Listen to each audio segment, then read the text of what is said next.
Untuk sebuah pasangan, sebuah pernikahan tidaklah lengkap rasanya tanpa kehadiran buah hati tercinta. Tapi kembali lagi, setiap pasangan memiliki persepsi yang berbeda-beda. Mari kita sama-sama hargai opini mereka yang mungkin saja berbeda dengan opini kita. Buah hati itu pun juga yang sudah menjadi harapan di tengah keluarga kecil Mas Denny dan Mbak Nirmala. Akan tetapi, proses yang harus mereka lalui ternyata tidaklah mudah. Ya, mereka harus menunggu kurang lebih hampir 4 tahun lamanya hingga akhirnya Allah pun mempercayakan keduanya untuk memiliki buah hati. Mulai dari mendatangi dokter dan rumah sakit yang berbeda-beda, sampai mereka juga tidak skip memakai cara herbal. Pokoknya semua cara mereka sudah lakukan demi hadirnya sang buah hati. Nyatanya Allah memang tidak pernah tidur.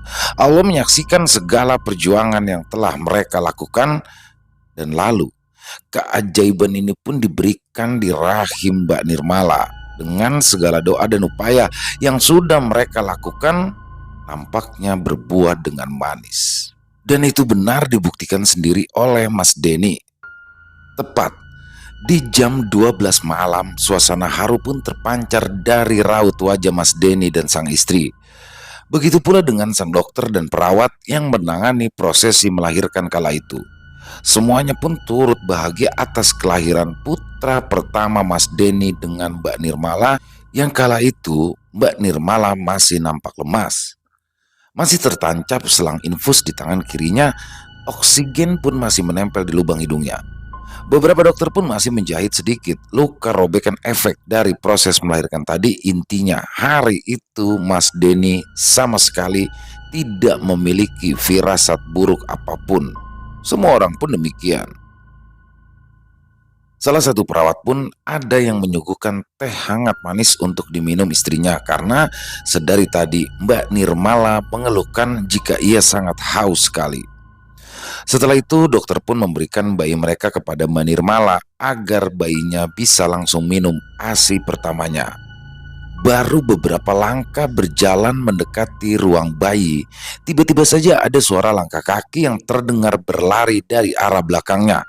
Ketika Mas Denny menoleh, di situ Mas Denny melihat ada seorang suster yang sedang berlari ke arahnya. Suster itu pun berteriak-teriak memanggil namanya. Pak Denny, Pak Denny. Mas Denny pun spontan berhenti karena memandang suster itu.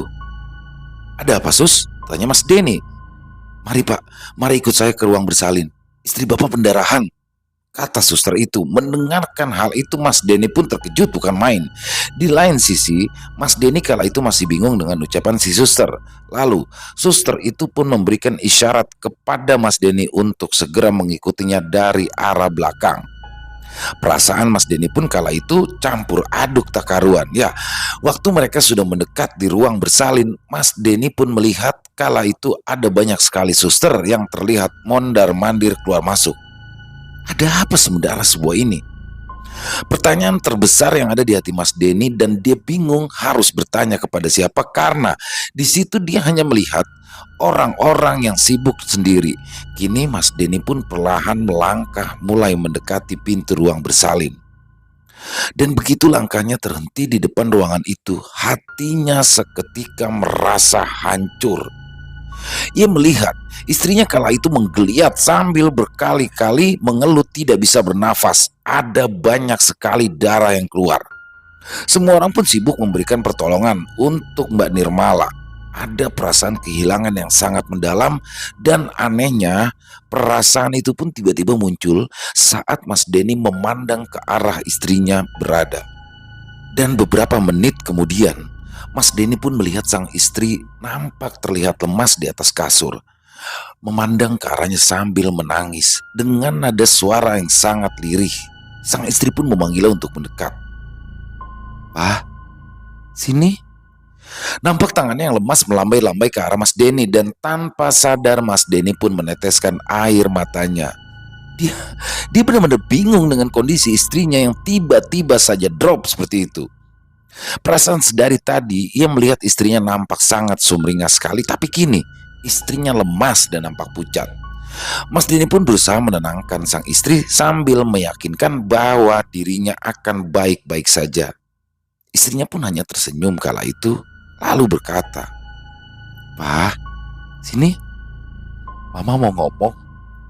Dengan sigap Mas Denny pun mendekatkan telinganya ke arah mulut Mbak Nirmala dan disitulah Mbak Nirmala berbisik, "Papa tenang aja, nanti Mama kok yang akan susuin Dedek. Papa nggak usah khawatir ya." Dan tak berselang lama, Mbak Nirmala pun tiba-tiba saja kejang dan mengeluh tidak bisa bernafas. Dan secara cepat, Allah pun mengambil Mbak Nirmala tepat di hadapan Mas Denny. Mbak Nirmala menghembuskan nafas terakhirnya di pelukan sang suami.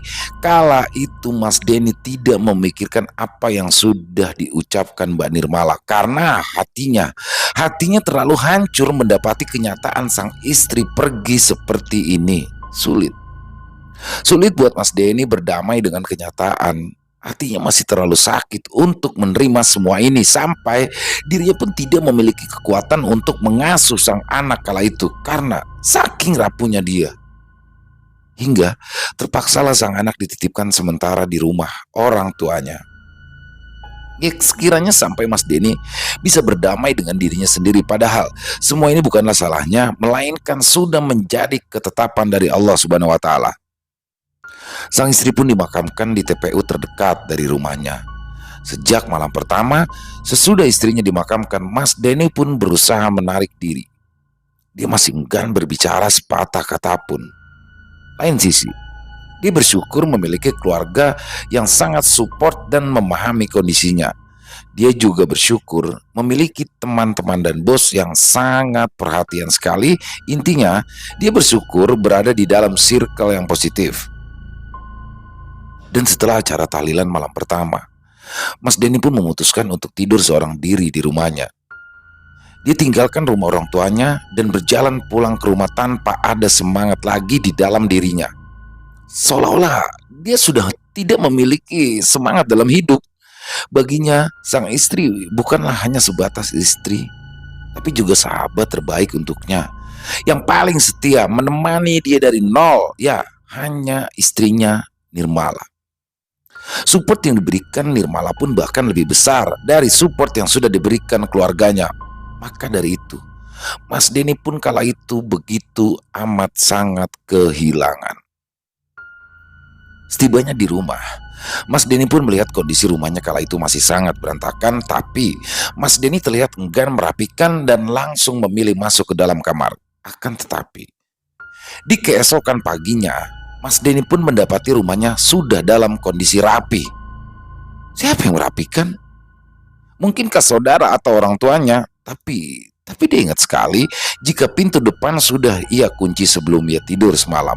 Andai kata iya, lalu bagaimana cara mereka untuk masuk? Mas Denny pun enggan memusingkan hal itu. Segera ia pun lalu mengambil ponsel yang berada di saku celananya, karena sedari tadi ponselnya sudah berbunyi menandakan jika ada satu notifikasi pesan SMS masuk. Dan saat ia melihat di layar ponsel, ternyata itu adalah SMS dari sang adik yang bernama Fitri. Fitri pun lalu memberitahu kepada Mas Denny agar lekas ke rumah orang tuanya, sebab kala itu ada hal penting yang ingin dibicarakan. Selesai membaca pesan itu, Mas Denny pun segera berjalan ke rumah orang tuanya yang memang jaraknya tidak begitu jauh. Setibanya di sana, Mas Denny pun melihat semua orang berkumpul di ruang tamu. Lalu Mas Denny pun mulai mempertanyakan tentang SMS Fitri tentang seseorang yang membuatkan susu Dito di tengah malam. Dengan begitu tenang, sang ibu menceritakan kronologisnya dari awal. Ibunya maupun bapaknya juga tidak paham kejadian ini terjadi start jam berapa. Tapi di saat ibunya hendak bangun untuk sholat subuh, beliau sudah tidak mendapati Dito berada di dalam kamar. Dan tak berselang lama, beliau pun mendengar suara tangisan Dito yang berasal dari arah ruang tamu. Dan seketika ia bergegas ke ruang tamu, tapi kala itu Dito berada di sofa dalam kondisi terbedong. Padahal Dia ingat sekali ketika tidur Dito sengaja tidak dibedong waktu itu, dan di atas Dito sudah ada sebotol susu yang isinya sudah habis. Ibunya pun baru tersadar. Pantes, sedari tadi beliau terpulas sekali tidurnya. Biasanya seumuran Dito ini selalu ngajak melek-melekan, ternyata ada yang mengambil alih. Awalnya ibunya ini mengira Fitri, tapi ketika ibunya Mas Denny ini memanggil, Fitri kala itu ada di kamarnya juga sedang tertidur dengan pulas. Fitri pun ketika dikasih tahu responnya justru malah kaget dan balik bertanya. Artinya yang melakukan ini semua bukanlah Fitri maupun ibunya Mas Denny. Lalu siapa? Karena yang tinggal di rumah itu hanyalah kedua orang tua Mas Denny dan Fitri. Ya, Fitri adalah adik Mas Denny yang paling bontot. Tak ada siapapun, dan si bapak pun juga sudah bersumpah kalau pintu depan sudah ia kunci beberapa menit setelah semua tamu pulang. Jadi, berhubung ini masih pagi, Mas Denny pun lalu memilih untuk membawa Dito berjemur di luar. Mas Denny pandangi wajah mungil sang anak, dan tanpa terasa air matanya pun menetes saat ia memandangi wajah anak yang lucu itu. Ya, Mas Denny mulai menyadari jika wajah sang anak mirip sekali dengan Nirmala, mendiang istrinya.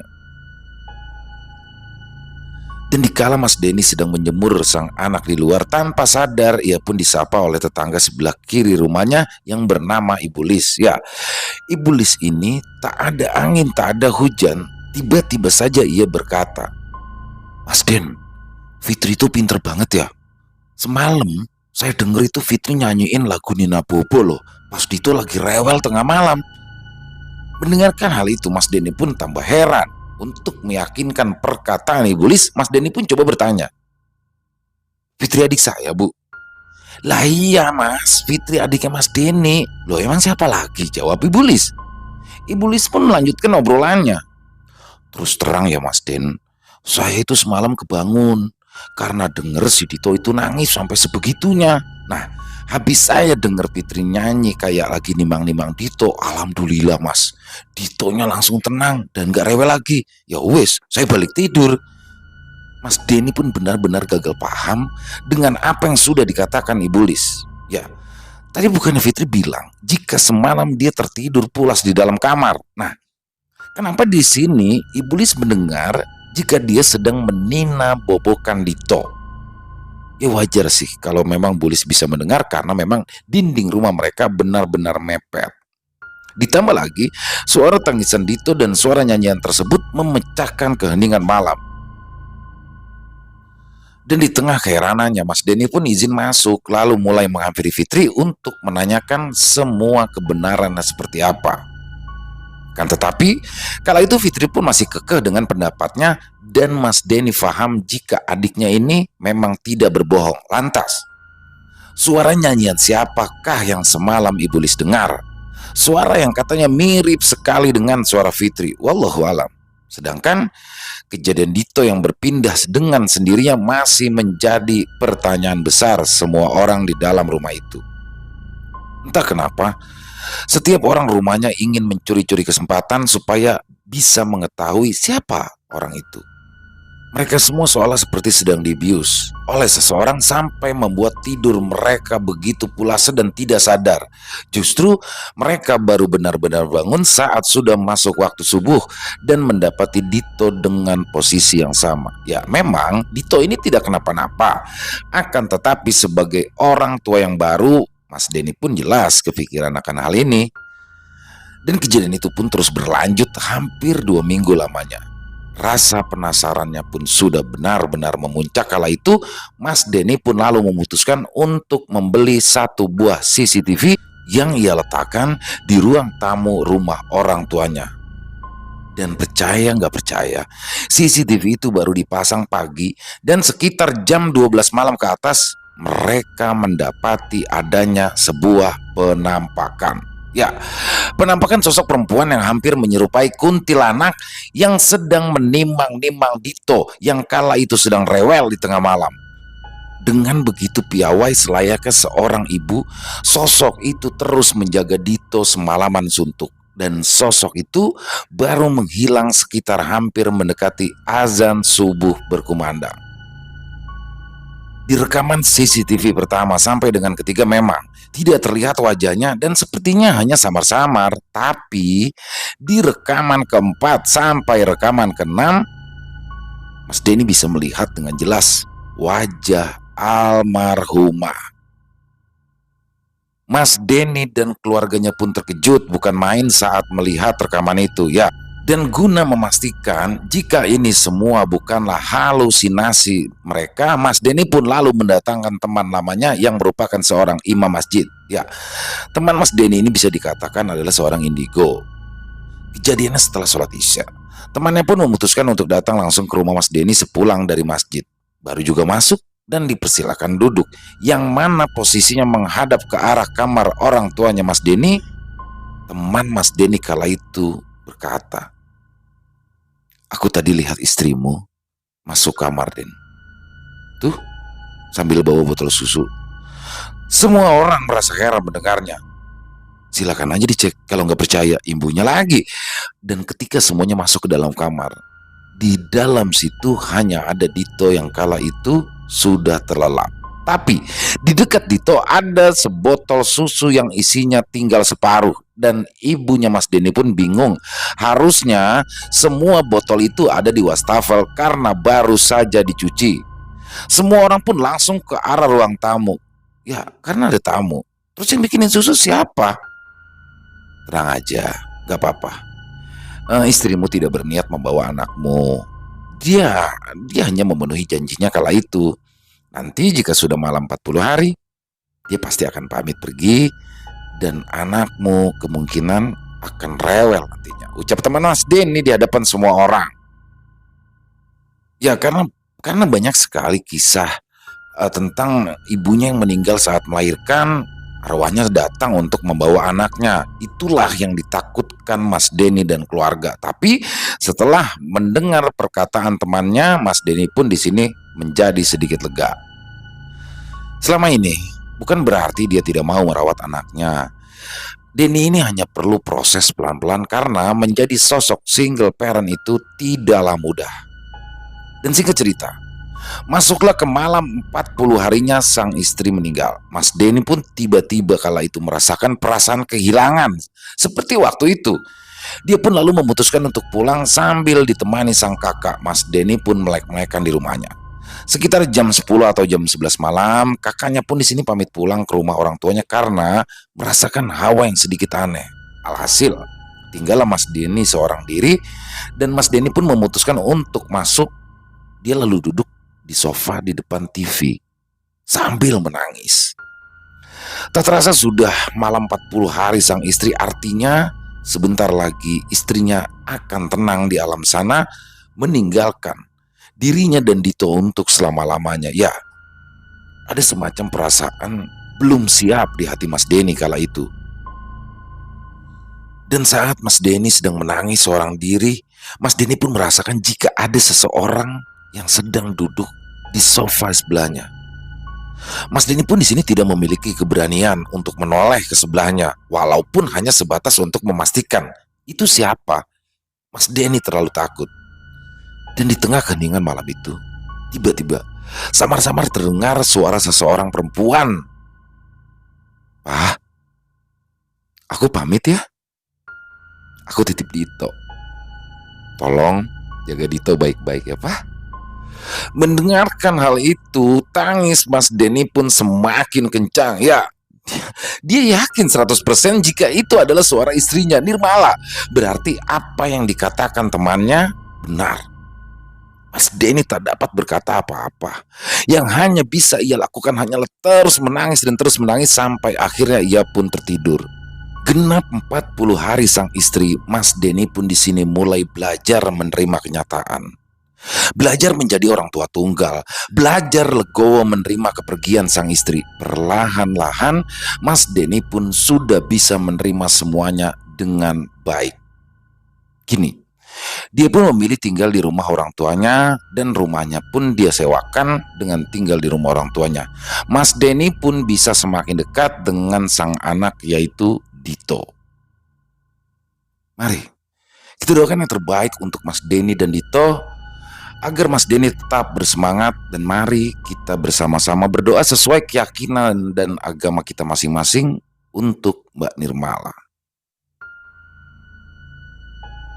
Selesai.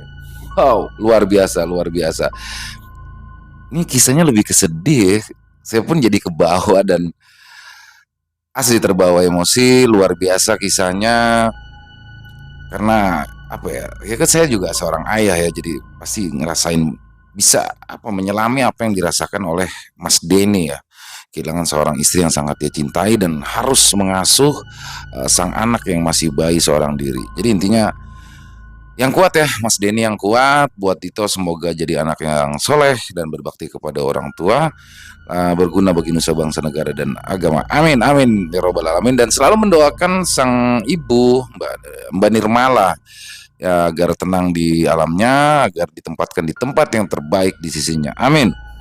Dan semoga ada hal baik ya, semoga ada hikmah yang baik yang bisa kita ambil dari kisah barusan yang luar biasa. Sekali lagi, di sini kisahnya lebih kesedih ya, dan semoga bisa menghibur teman-teman semuanya ya. Udah lama juga nih kita nggak sampai ke bawah begini. Semoga bisa menghibur teman-teman semua, khususnya para pecinta horor, penikmat horor, dan khususnya para subscriber Ilo Bercerita maupun Extreme Movie. Dan yang punya komentar lain silakan bisa tulis di kolom komentar. Buat yang hanya sekedar saling menyapa silakan bisa tulis di kolom komentar. Insya Allah kami akan balas satu persatu. Buat yang suka dengan videonya silakan bisa diklik tombol jempol, tombol like-nya. Dan buat yang belum subscribe jangan lupa dong, yuk diklik tombol merah subscribe-nya. Jangan lupa dinyalakan lonceng notifikasinya agar teman-teman bisa mendapatkan notifikasi dari konten-konten yang akan kami upload selanjutnya. Buat yang mau kirim-kirim kisah silakan bisa dikirimkan kisahnya, kisah pribadi boleh, kisah teman atau tetangga atau keluarga terdekat silakan. Yang bertemakan horor misteri bisa dikirimkan ke nomor telepon 087845094752. Kami ulangi 087845094752. Silakan. Dan buat yang sudah mengirimkan kisah tapi belum diupload, sabar ya, pasti kita upload, tapi kita masih tunggu momen yang pas ya. Dan masih dalam proses penggarapan. Intinya semuanya pasti kita akan bawakan insya Allah. Ya itu aja, di akhir kata saya Ilo mengucapkan permohonan maaf apabila ada kata-kata saya yang salah, apabila ada kata-kata saya yang kurang berkenan di hati teman-teman selama pembawaan kisahnya barusan. Saya mohon dibukakan pintu maaf yang sebesar-besarnya, karena saya hanyalah manusia biasa, tempatnya salah dan dosa. Dan sampai berjumpa lagi di konten-konten kami selanjutnya yang pasti tidak kalah serunya, yang pasti tidak kalah horornya, masih bersama saya Ilo di Ilo Bercerita. Salam sehat, sukses selalu untuk kita semua. Amin amin ya robbal alamin. Wassalamualaikum warahmatullahi wabarakatuh.